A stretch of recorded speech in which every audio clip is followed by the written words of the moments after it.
Well, hello everybody, and welcome to the show. My name is Jared Lee, and I'm joined, as usual, by my lovely wife, Jamie Lee. So, Jamie, how you doing? Pretty good. Jared, how are you? I'm doing good.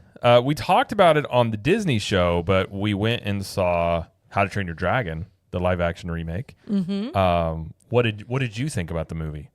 Well, it is very current because it is an epic universe. There's a land based on it. I've heard. Yes. I've heard rumors. So we were very excited to go see it. And, it is a it's the truest remake I've ever seen. It's not a retelling. It's just a, almost not shot for shot, but pretty close shot for shot remake of the original. Yeah, it was. I said it before. I think it's the best live-action remake I've seen. In terms of, they made very small, I don't even know the actual change, but very small changes from the original animated movie. Yeah. And I think if you're going to do live action remakes, that is the template to use. I don't think anybody is really wanting to go see How to Train Your Dragon live action and have a different story or different retelling of it. But I think it helped that you had a lot of the people that were as part of the original cartoon that were part of the remake. So the director was the same director for those movies. You had Gerard Butler in there. You had a lot of continuity, and I think that definitely helped it. But it was, I loved it. It was very good. There were some things there was one scene they took out or something, and they changed a few things, but it held the same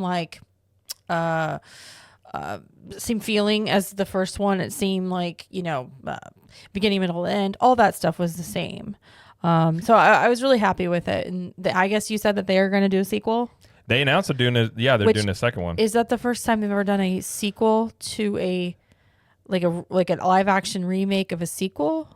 I think you know what I mean. I think the only other one you can even point to would be when they did. That one's not even a live action, but The Lion King. But they're doing that. They did the prequel, but it's not really a sequel. But it might be. I mean, that's the thing is live action does elicit certain scenes hit different when they're live action. And I think this one, honestly, I think it had a more emotional weight to it.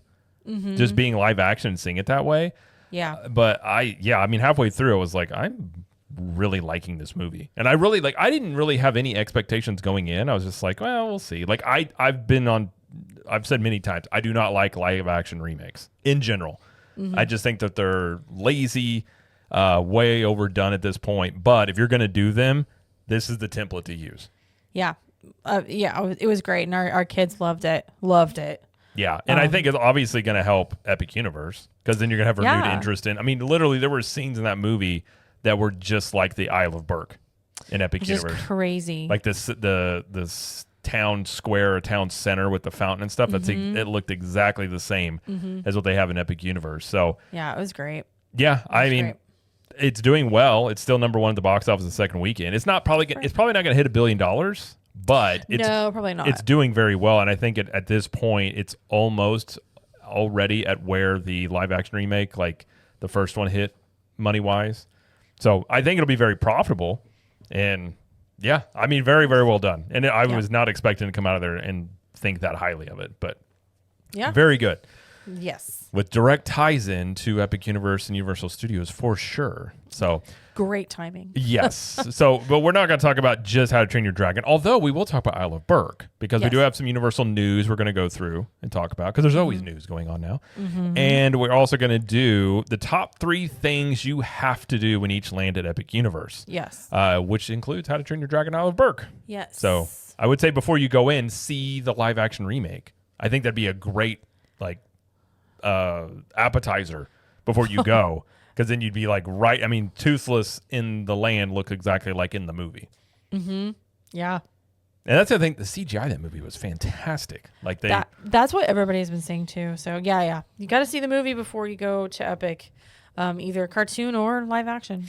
By the way, did you know, so obviously the live action How to Train Your Dragon, Toothless looks how he looks. Yeah. Did you ever see when they had some different, I don't know what it was for, but I saw pictures of it, of Toothless, realistic looking, that they had for photo ops for? This would have been years ago. No. He looked weird. Really? They made him look more like an actual, I guess, old school type dragon. Okay. Not cute and Those cuddly. old school dragons. I mean, the type you would think about Game of Thrones dragons. Oh, I got you. That, like, I'll find Yeah. if I can find pictures, I'll overlay it on this. I came across it on Twitter X, and I was like, what? And it looked like the stuff of nightmares. Oh, gosh. So it wasn't Toothless that you would know from Isle of Burke or the movies, but there was that. So that's what we're going to do on the show today. But before we get to the news and all of that, just want to remind everybody, if you're watching us on YouTube, please like this video and subscribe to the channel. And if you're not watching us on YouTube and you would like to, you can follow us over at CTM Podcast on YouTube. Check out video versions of the show. We also have show clips over there, shorts and things like that you can check out. So be sure to subscribe over there if you want to check out video versions of the show. And of course, if you're listening on good old trusty audio podcast that's been around forever, we're on all the major platforms there. Just ask you to please subscribe and leave us a review if you're able to on whatever platform you're on. We greatly appreciate that. Helps us continue to grow the show. And of course, if you want some fantastic theme park apparel that Jamie and myself are wearing right now. Jamie's wearing the Isle of Burke shirt. I'm wearing the Manor, the Dark Universe shirt. You can go to ctmapparelco.com. That is our clothing line, Capture the Magic Apparel, where we print everything in-house. We design it in-house. We ship it out to you. So it's very high quality prints that will last you for years. And we have some brand new Epic Universe designs that you can check out. So if you go to ctmapparelco.com, use the promo code JUNE, you'll save 20% off of your order. Plus, if you order $49 or more, you get free shipping on top of that as well. So you get yourself some very comfortable, stylish shirts. If you're going to go to Epic Universe, or if you're not, you can just wear them around and check it out. Plus, we have tons of other designs you can check out in the shop as well. So again, ctmapparelco.com and use the promo code JUNE to get 20% off of your order. So, okay. All right. Yeah, you do that right now. Oh, okay. You. In Me particular. right now? Yes. Okay, great. Well, you said okay, so. I feel like I have to say okay. I'm not used to having feedback when I'm talking. I know. It's okay. I don't know what I would do in front of a live studio audience. I'm just used to talking. You would just keep talking and talking, and people to are like, the okay, camera sir, goodbye. and the wall across from me. I'm not used to actually getting answers back. So I don't know. That was nice. I imagine they're there. Anyways. All right, let's get to the news. And the first one we have is drones have returned to sensational nighttime spectacular. Yes. So last year they were discontinued because it was not in Universal. It was in Orlando. It was an Orlando drone show around the 4th of July. And somebody got injured from a falling drone, basically. A little boy. They actually had to do open heart surgery. Oh, poor kid. So Universal's like, okay, we're just not going to do it anymore because I think that was it the FAA that restricted it. The FAA, they were investigating. I believe the company that was running it may have been the same company that's done it for Universal before. I don't know if that's true or not. I can't remember. But I think Universal just as a whole was like, we're going to pause this for now as they do their investigation. Like Universal none of the drones they do for this show are near people. Yeah. I mean, this show was like in a park, right over people. Something happened and a bunch of drones came crashing down, which is why they, in theme parks, they don't fly the drones over people for that reason. So, yeah, they had said they were going to pause it. And then just recently, they announced they were coming back to sensational. Yeah, a couple weeks ago, a week or two ago, maybe. It hasn't been that long. But they are running the drones now. The other night, I know specifically, a couple nights actually, they didn't use the drones the whole time.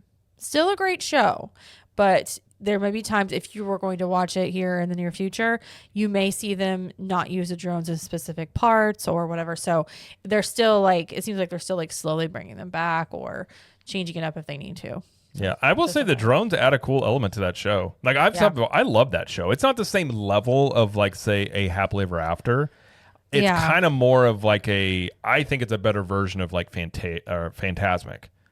So, okay. Yeah, without the live person or characters in the show. Yeah. Yeah. Because they use the water. They have the music with the shows. They got the fireworks, you got the drones. It's a really cool show, and the drones actually add a lot to it. So I was very happy to see the drones coming back. I think they maximize the space and what they had available in that area doing what they did. Yes. With the drones, the fountains, the lasers, and the lighting and all that stuff. So, yeah, I would agree. Agreed there. So happy to see that come back. Mm-hmm. And then we also have the first original house that has been announced for Halloween Horror Nights 34. We actually have a couple of house announcements, but this is the first original one. Well, we talked about last week. We talked about Fallout already. Yes. Now, this one is the El Artista, a Spanish haunting. And the verbiage on the site is, in 19th century Spain, a tortured artist moves into an isolated country manor for inspiration, but the art comes alive and possesses him. That sounds scary. So What was he paintings. painting? Some Apparently, scary. This is why you don't Some paint scary. demons. That's right. So I think his name is Dylan Colath. I think it's his name, Colath. I think he was part of this house as well as the years he did Blood Moon and Dead Man's Pier, which, if you've listened to our other podcasts about the Halloween Horror Nights events in the years past, those were two of our favorites. Those are good houses. Really good houses. So I'm actually really excited for this one. And I love original ideas. Like, I know, like, you know, a lot of the houses that are the most popular seem to be based on like IPs that are already existing, but there's some really good original houses they have every year. And I think this one's going to be one of them. Well, it's nice. We talk about when it comes to rides and attractions, everything being an IP. It's very nice. In Halloween Horror Nights, there are houses that every year that are original. They just come up with these new ideas, and it's fun to. I mean, some of them work, some of them don't.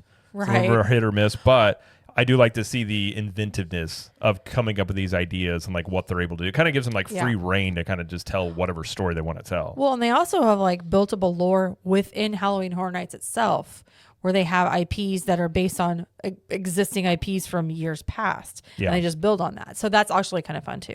So So that is it. We're slowly getting some more things. We also had the announcement of Jason. Oh, that's right. Halloween Horror Nights. Jason Universe. So this is Friday the 13th, right? Yes. Yeah. I don't know my horror movies that well. So Michael Myers is Halloween. Jason is Friday the 13th. Okay. I know they both Jason are Voorhees. very happy people. Yes. That like to greet you and invite you to a nice warm picnic to have a good time. This will be very popular as well because it's, again, based on a very old horror IP. Yeah. So this one says, come face to face with the iconic horror villain Jason Voorhees. Step into terrifying world of the silent killer. Flee through the woods and into his sinister shack. I don't want to go into his sinister shack. Enter the summer camp where his gruesome legend began. Jason is back and nothing can save you now.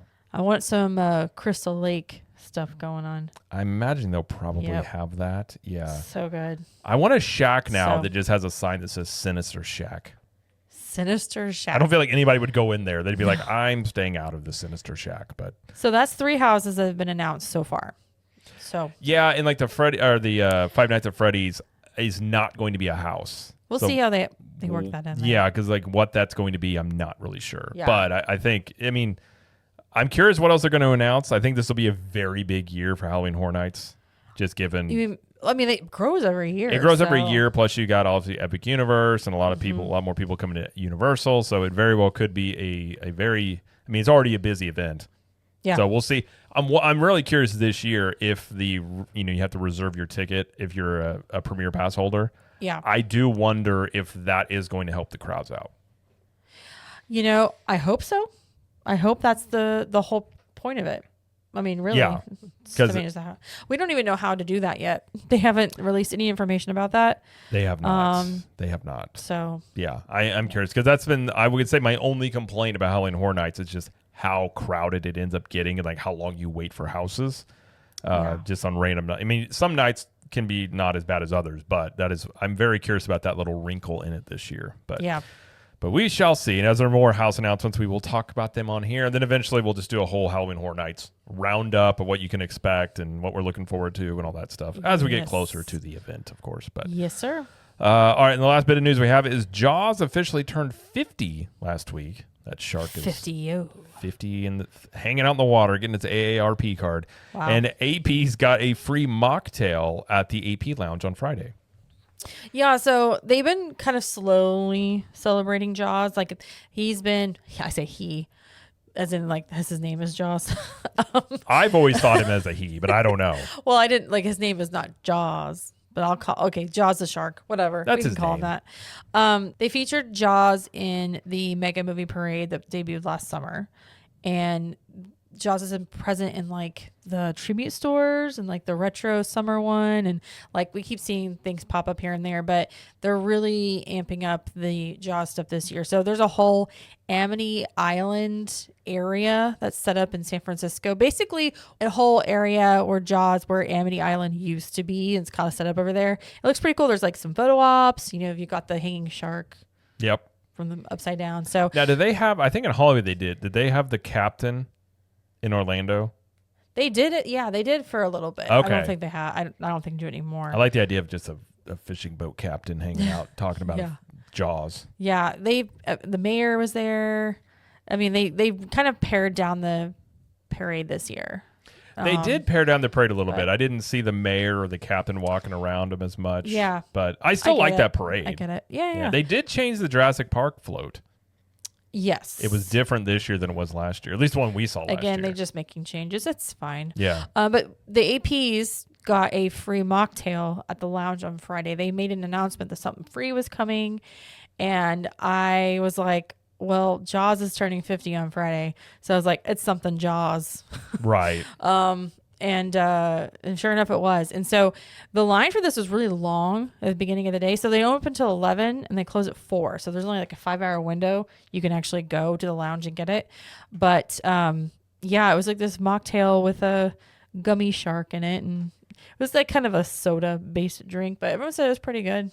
I mean, And it was free. I mean, it's cool in general that they do something like that for free for the APs, which is one I'll reason take why it. I love the way Universal treats their APs. Yep. Like, I do think take they it. do try and do things for them, like, you know, the special meet and greets. Like, we got to Yep. meet the Grinch last year, which that normally is a, 4-hour wait sometimes for that. And it's just, no, it's not the same. You don't take as much time, but you're able to meet him. Like, I just like the extra things they do for APs. I think it's a very good thing. But Yeah. the last thing I was going to throw in here, because I saw this today, I don't know if Jamie saw this, but apparently Epic Universe, some of the rides are staying open. So if the park closes at 9 o'clock, some of them are staying open till 10. I've had numerous people message me and say that when they were there, park closed at 9, rides were still running till 10. And apparently this is something that is sort of happening, but it's not being announced. Oh, okay. So Interesting. Yeah, so apparently some of these rides like Dragon Racers Rally, Fire Drill, Hiccups Wing Gliders, Stardust Racers, all said they're closing at 9, but they stayed open until 10 o'clock. So didn't close the line or anything? They You would could hit. still get in line? It would say at capacity.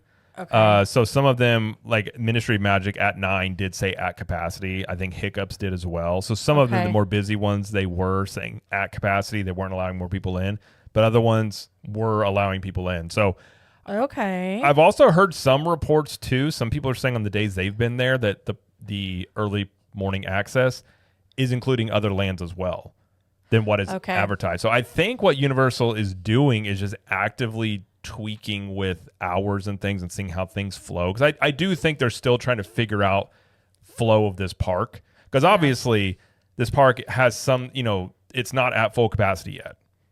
Right. And they're already having these insane wait times. And obviously Universal wants more people to come into the park.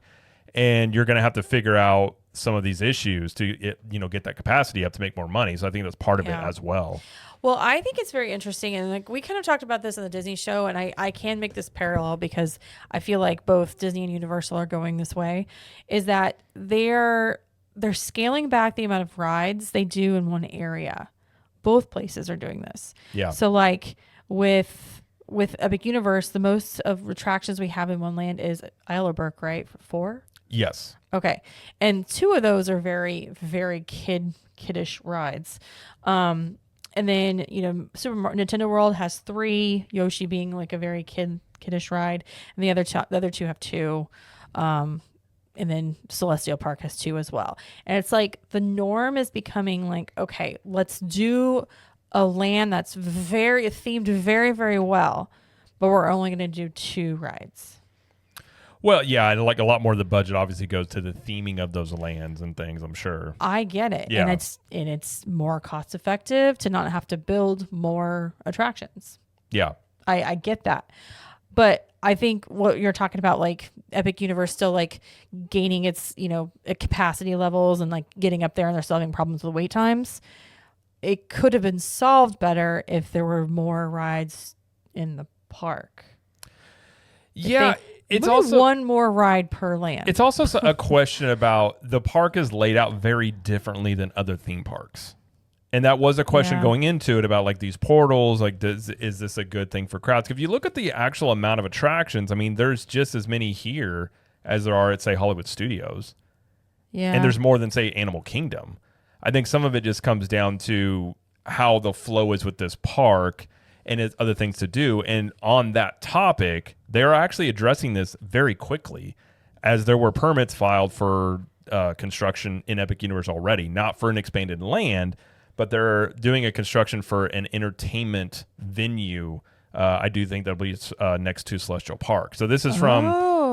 I did a video on this the other day, but Alicia Stella found all these permits. So it's called Project 915. So this known in documents as Project 915. One permit describes the work as 40,000, a little bit over 40,000 square feet in size. One permit says it will be for a new building construction, including but not limited to relocating existing utilities, installing new utilities, site grading, and foundation for new building. And then there's another permit for, as known also as Project 915, that's for vertical construction. So both of them have an expiration date of December of this year. So this land also has already been cleared. It says there's a plot of land next to Super Nintendo World where this is presumably happening. So the theory of this is the expansion pad located between Super Nintendo World and the park's entry area. It's the same square footage listed in the permits, so it seems to line up with the space. And we also know it's been cleared lately. And from inside the park, you can see there's like a fence in Celestial Park that looks at this right now. You can't get back there, obviously. Yeah.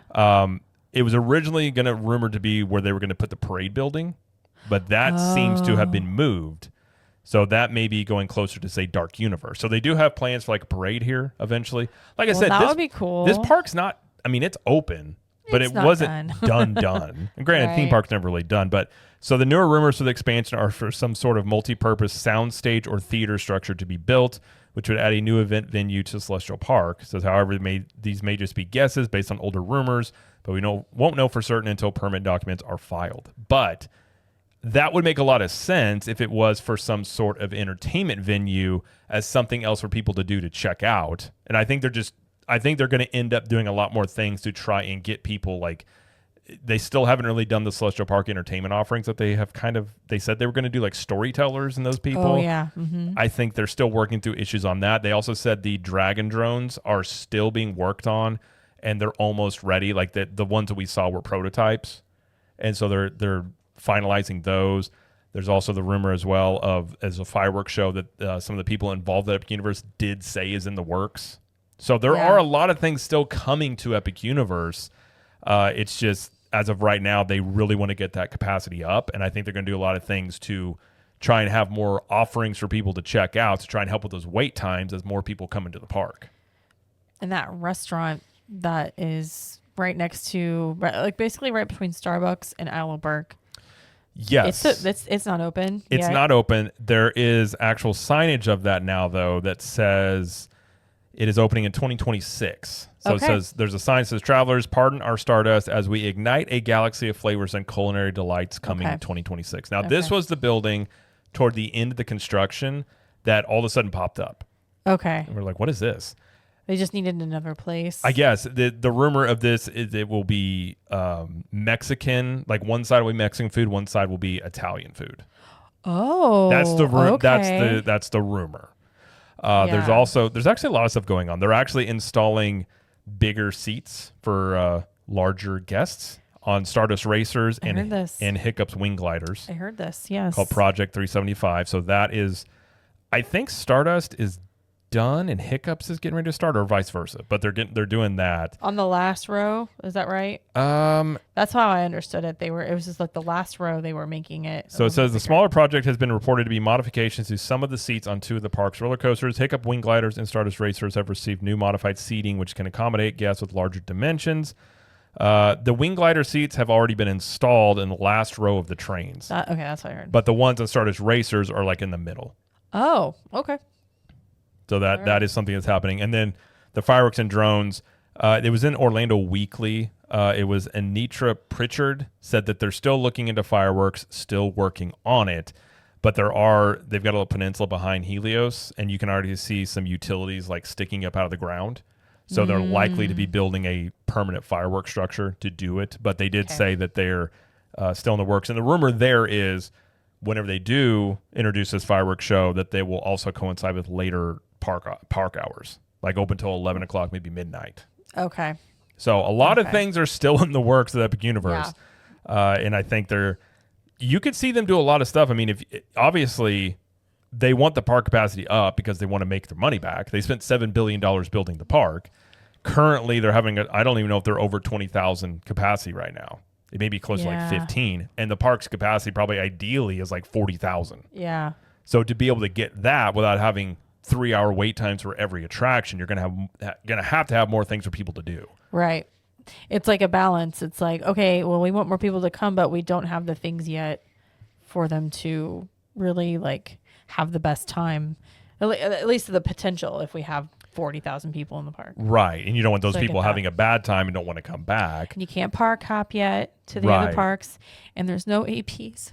Well, and that's the thing. Until they get the capacity issue worked out, there's no chance of having APs. No. Because, I mean, you're just going to add to that group. So yeah, I think Celestial Park is an area where they'll probably do a lot of things in there. Like I said, the storytellers, shows, entertainment offerings, like quick little things you can throw up there. And for this reason as well, I actually think sooner rather than later, they're probably going to announce an expansion to Epic Universe and start that rather soon for this exact reason. Yeah. Of just helping with this issue. So yeah. I kind of get the idea that the opening date for Epic Universe was definitely set from above. Like, we're opening this, we need it open for Memorial Day weekend, and still working on a lot of the issues. And then now they're, through the previews, and now with the park just now is open a month. Right. And they're realizing, like, okay, we need a month from today. Yeah. But I do like the fact that Universal, they see the problem and they react to it very quickly. I mean, the fact that this park is going to be open less than 6 months and are very likely to already be building another structure in here for entertainment offerings, I think that's a pretty good sign. And like, I do like to hear that sort of thing. But yeah, so Epic Universe is, I guess you could call it still in a testing phase in many ways. But that is kind of everything currently going on with Epic Universe as of right now. Okay. So the construction is not really done. It's ongoing. It's ongoing, as they say, but we'll see what else happens there with that. All right, well, that's all I got for the news, but let's get into our discussion, which is the top 3 things you have to do. Well, you don't have to. We recommend you do in each Epic Universe land. That's right. You have to do this. We say you do, so you're going to do it. Jamie says you have to do it. Welcome to my life. Okay. Oh, my. Just kidding.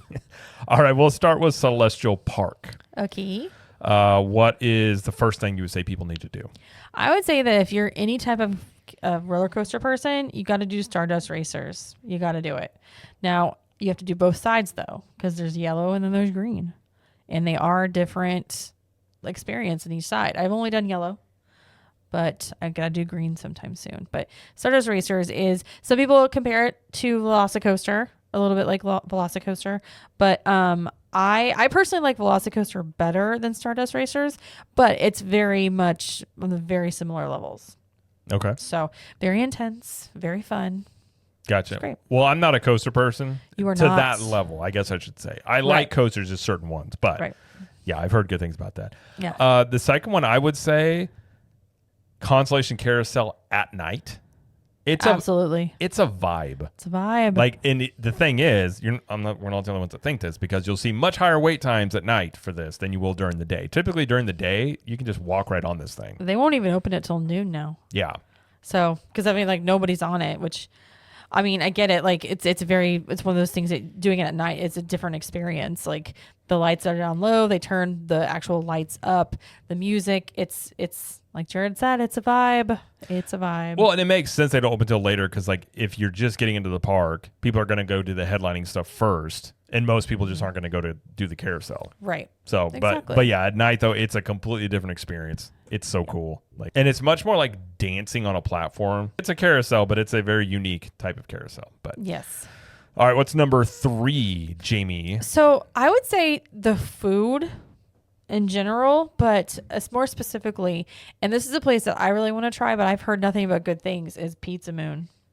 I've had a piece of pizza here. Okay. It's very good.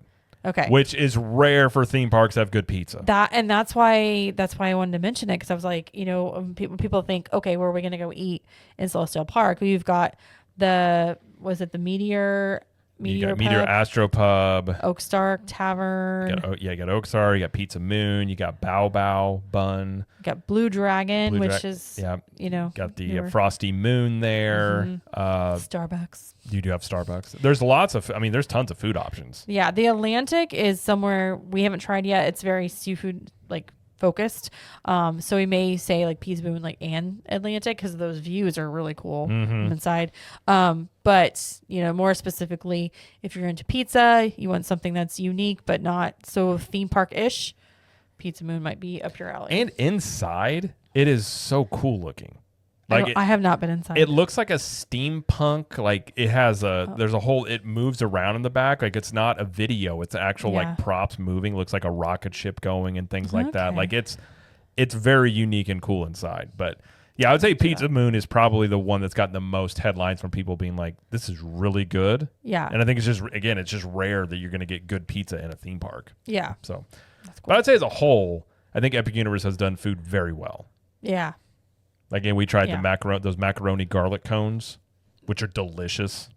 Oh, yeah. And tons of the different snacks I have. So I think from the food end of things, which I had said all along, I think if they hit the food well, that'll help that park out a lot. And I think they actually have knocked it out of the park when it comes to food. So, yep. Knock it out of the literal park. Knock it out of the Celestials. I don't know if that makes any sense. Okay. Move on to Dark Universe. So I'd say first off, probably an obvious here, Monsters Unchained. The Frankenstein experiment. Yeah. It's one of the best dark rides I've ever ridden. Yep. And it literally is an achievement of Universal, of this ride and everything they were able to do with it. It's a fantastic ride. Not only that, it's very fast loading and unloading, so the wait times really aren't that bad most of the time. And it's one of those rides that's there's so much going at you.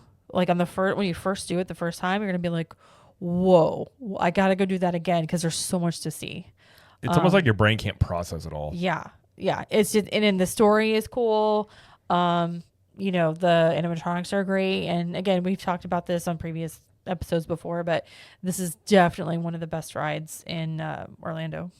Oh yeah. So, I mean, it's in terms of a dark ride. I mean, it's if you like Forbidden Journey, this is just an updated, smoother, better version of that ride. Obviously themed differently, but from the ride vehicles and things like that, it's a much smoother, less motion sick type of experience. It was for me, at least. Well, and I think I've heard a lot of people say it doesn't make him sick as much as Forbidden Journey does, because Forbidden Journey a lot of times it'll plop you down, you'll go almost upside down and just put you down to those screens. It's the screen. First of all, the screens are so in Forbidden Journey, they're so close to my face. Yeah, and they're kind of not convex, but it looks like it's kind of they're domed a little bit. Yeah. Oh, that messed with my head. I couldn't do it. So yeah, this one I can. Well, in this one you've got the big, very vivid, high def screens with those animatronics, and it's just it's not as bad on motion sickness, and it's just a smoother ride, and it moves people through it. Even on really busy days, it's not uncommon to see this at 30-45 minutes. Yeah. So it's become a champ of the park, of getting people through it, of being a headlining attraction that doesn't have ride capacity issues. I think is a good thing for this park. But yes. What would you say is number 2? I would probably so I haven't done Curse the Werewolf. I know you have, and it spends a lot. I did not include this in my list here, or what I thought would be number 2 or number 3. But I do think you should give a visit to Burning Blade Tavern. It is pretty cool. That tavern has the windmill and is it a windmill? It is a windmill. Okay, I don't know if that was right or not. On the front, I don't know what else that would be. I guess that just it ignites in fire every 10-15 minutes or whatever it is. I think it's something like that, 10-15 minutes, maybe 20. And it's a very cool effect. And it shows up at day and at night. Day and night, but at night it does look a little bit more ominous. And when they tower, you hear a bell, and then you're like, oh, it's happening. But it's an actual lounge bar inside of it as well, and We've had some good treats in there, including the Hunter's garlic steak, which looks like a knife, but it's garlic bread. That was very good. It was very very good. tasty. What was that mocktail you had? That I think that was called the Monocane. It was in the test tube or the what's it called? Cylinder. What, is that what it's called? Flask. Yeah, like Flask? a science gonna name flask some or a science beaker, terms. if you will. Whatever it is. Yeah. With the straw and everything, and it was good. It was very sweet.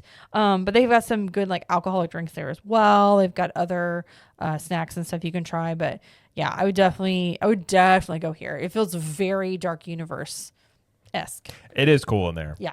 And they also have the roaming characters that go in there that tell the Yes. stories. They're monster hunters and their stories. So it's got that. I like that element to it as well. So Speaking of roaming characters. well, yeah. Speaking of roaming characters, you got to check out in Dark Universe Igor, and I would also throw in the Invisible Man. Okay.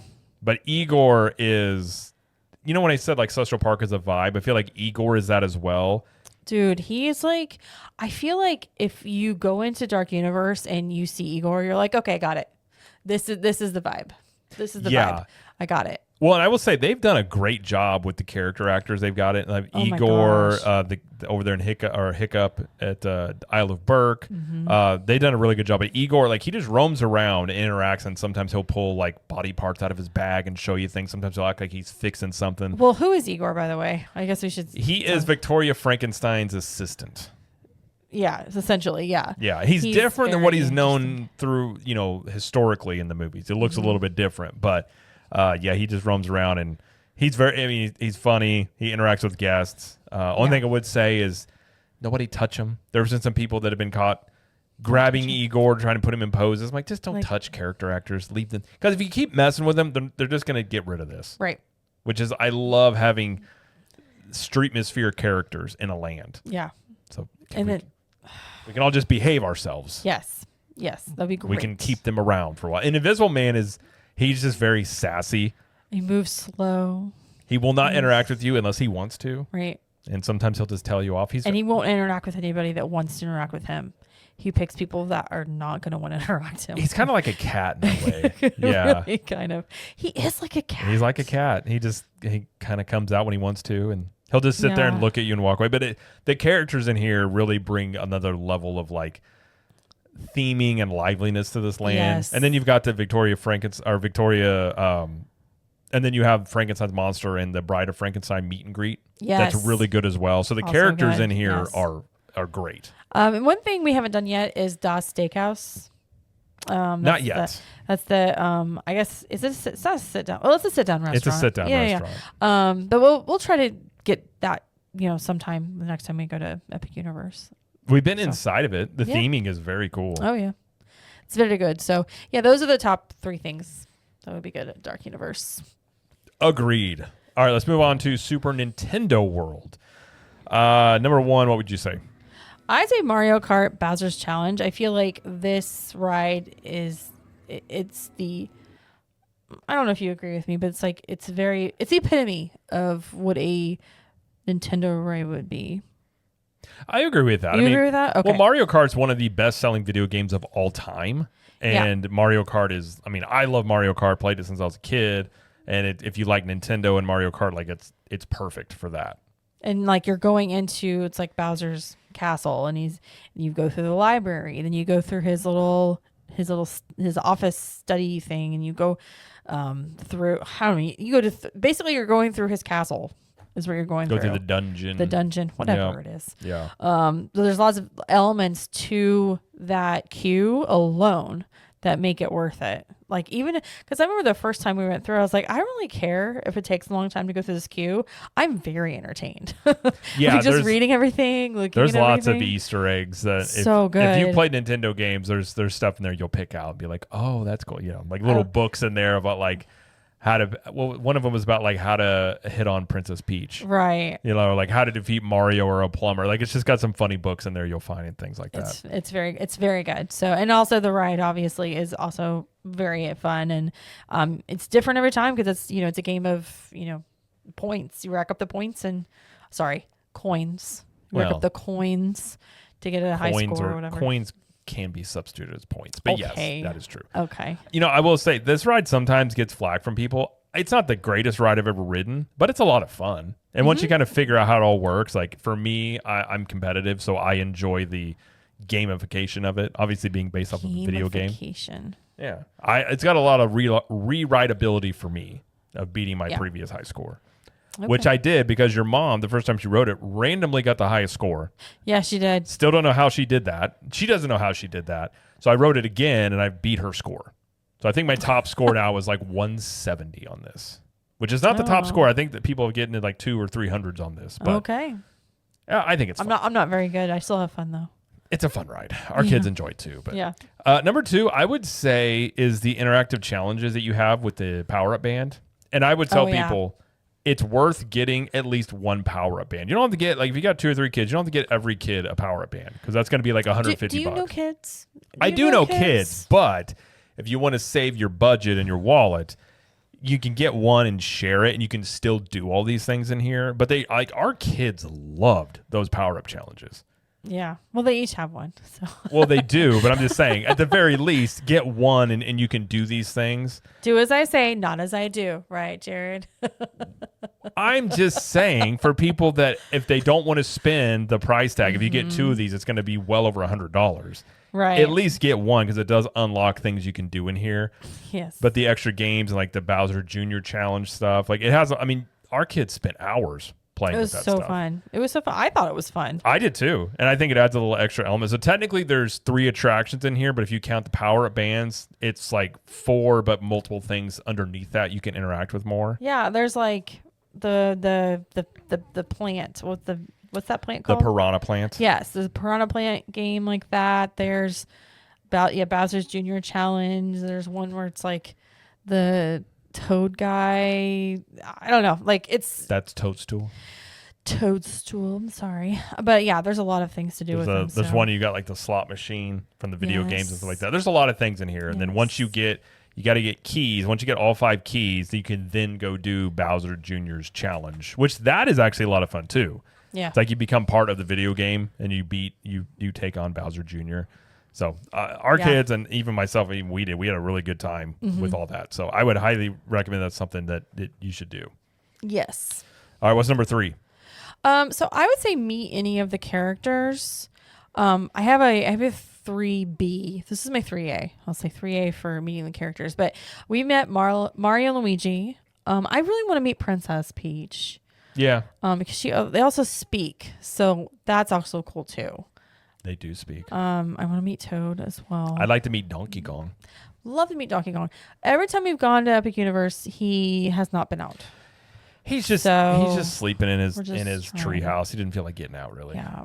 But yeah, I mean, if you're a fan of the games or the characters or whatever in general, like you got to meet the characters. And they come out quite a bit. I wish you could meet Bowser.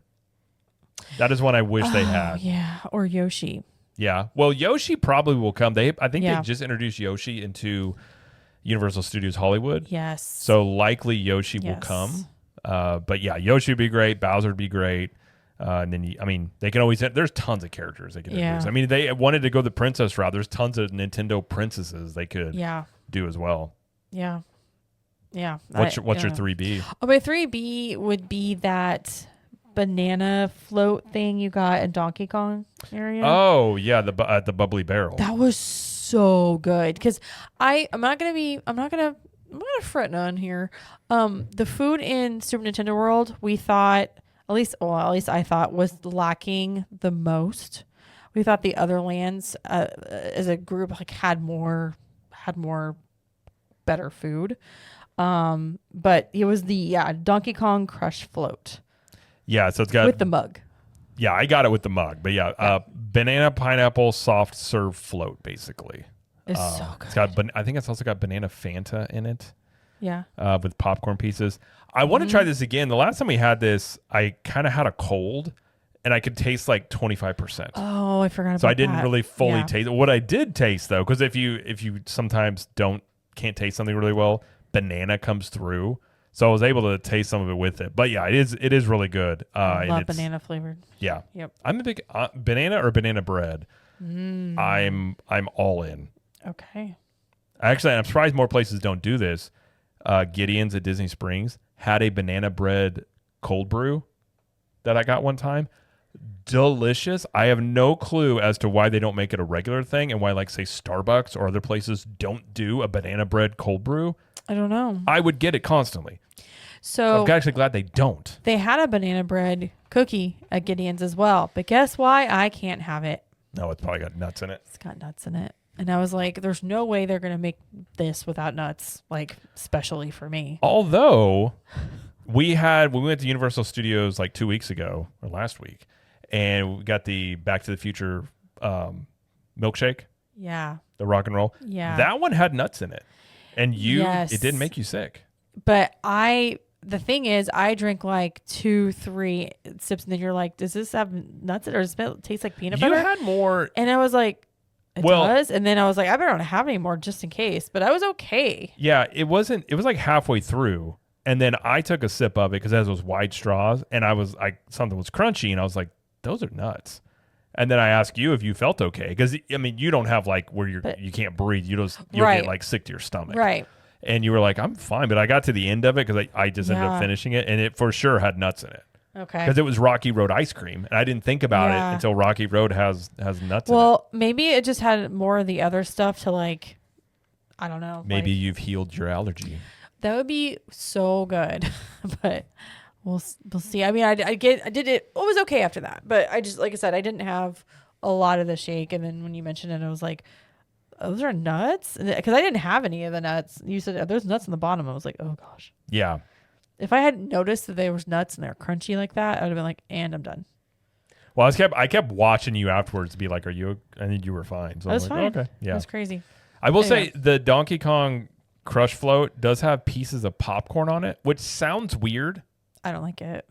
It kind of works, but I Yeah. could do without the popcorn. Okay. But it's not. It does sound strange. It's just one of those things I think they put on for mostly looks. But Yeah. yeah, that one I agree with your 3B. That one's a very good 3B. Thank you. All right, let's move on to How to Train Your Dragon Isle of Berk. Okay. First off, go watch the movie, and then Yeah. you'll be ready to go in here. Right. But I would say number one is Hiccup's Wing Gliders. I Oh, yes. love this ride. Oh, yes. It is Baby Hagrid, same ride yes. manufacturer, same type of ride, not as intense as Hagrid's, but just as much fun. Like it Oh, really yeah. is a lot of fun. It's a lot of fun, and the intensity of Hagrid's is brought down a couple notches for this one, and it's so fun. I love the part. Well, I'm not going to give it away, but there's a part where you do back up. You go forward, then you back up a little bit, and then something happens, and then you're blast Yeah. forward. Plus, you got the stereo, so like they can talk. hear So it's like a talking. story coaster. You also have the music playing, and Yep. that soundtrack of that movie is so good. To hear it as you're gliding through the land is amazing. It's like awesome. you're going under the water, but not really going around. But you can see like all of the land as it's amazing. It's amazing. It is, and I think love it's it. It gives me all the feels. yeah. It's. I think this ride is definitely getting more popular. The wait times keep Mm-hmm. going up. Now, some of that I think is some of the days they've only had one side running. So if this ride is going only one side running, the wait times will be very high. But if both sides Yeah. are going, it moves relatively quickly. Yeah. But yeah, it's a great. I would highly recommend this ride. One of the best. I think it was my third favorite ride in Epic Universe. Yes. you did Absolutely, put that. absolutely love this ride. So, all right, what's number 2? The Untrainable Dragon Show. This is an awesome show. I mean, it's cute. It's a transplant over from Beijing. Yes. Universal, and so like it was already established and everything when they brought it over, so it's not easy, but just like a little bit, less work in that way. But I mean, you have flying Hiccup and Toothless in the theater. You do. They fly above your head. I am not a show person. No, you're not. I love this show. It's so good. This is the best theme park show I've ever seen. It is. Yeah. They do a really great job, like they do a lot of the rides where they have the screens with the physical props, with the character actors, the singing, the production value of it. It is the same production value you would see. I would assume, I've never been, but I would assume like on Broadway, just in terms Yeah. of the high quality of it all. And the main guy, when we were there, the guy that plays Hiccup that almost sounds and looks just like the character from the cartoons, he was in it. Like it's Yeah. great, and it's got a good story to it. It's not that long. It's like 20 minutes. 20 so-ish minutes. Yeah. Yeah. Mhm. And our kids Yeah. loved it. Oh, our son came home and started watching YouTube videos of it immediately, over and over. Yeah. He loves it. And the part where Hiccup and Toothless fly is, even if you see it on video, in person, it's just cooler. It's so cool. Like he comes through the clouds. Like it's great. I love it. So good. So good. I agree. Well, not to top it all off, number 3 here, I would say, is almost just as good, is Meet Toothless and Hiccup. Yep. And sometimes Astrid is there. I would say, do you think this is the most popular meet and greet of the park? Oh, absolutely. This is easily has hour and a half long waits. I mean, pretty consistently. So Hiccup is a person. He's a cat. He is a team member. But Toothless is an animatronic.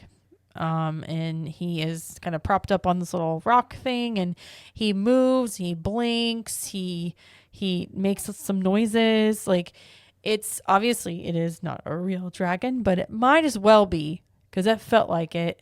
It's not a real dragon? No, I know, right? Immersion ruined, Jamie. Sorry. But I mean, they did a very good job with it, and sometimes he doesn't work.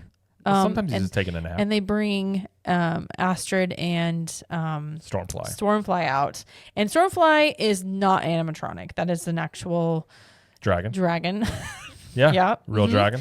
And so sometimes they'll bring them out, and Hiccup will be out there too. But sometimes, if Toothless is having a problem, they might, not use him. But the meet and greet area they have set up is specifically for this meet and greet. So I don't know. We waited an hour and a half. First time we did it was during team member previews. We still waited like 45 minutes. We waited like 45 minutes. But it is, I'll just say right now, it is the best meet and greet I've ever seen in a theme park.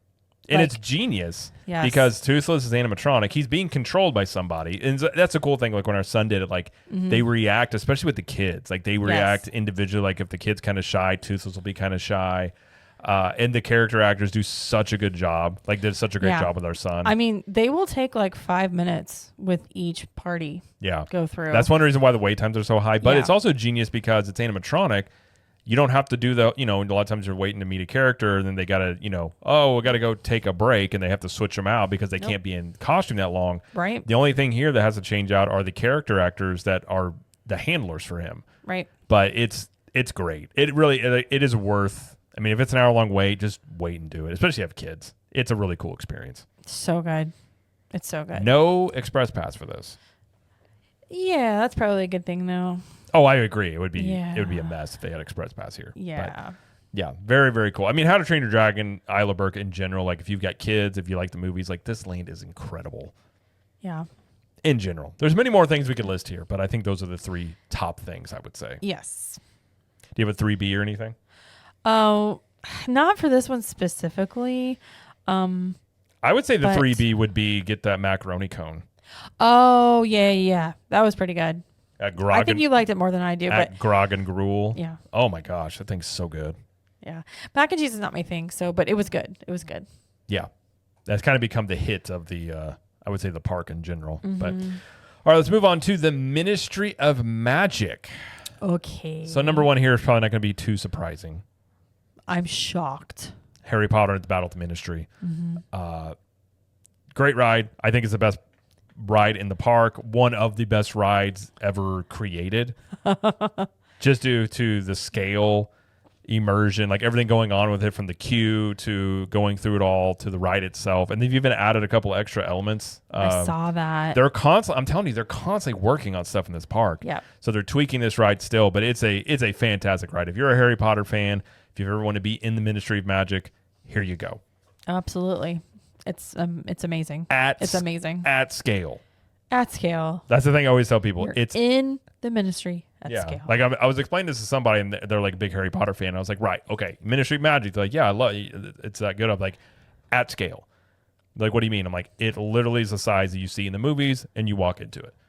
And they're like, it's not like projections or anything. I'm like, nope. It is literally built to scale. Like it is insane. So enjoy. Yeah. You go there. It's awesome. Enjoy and have your mind blown when you walk into the queue. Yep.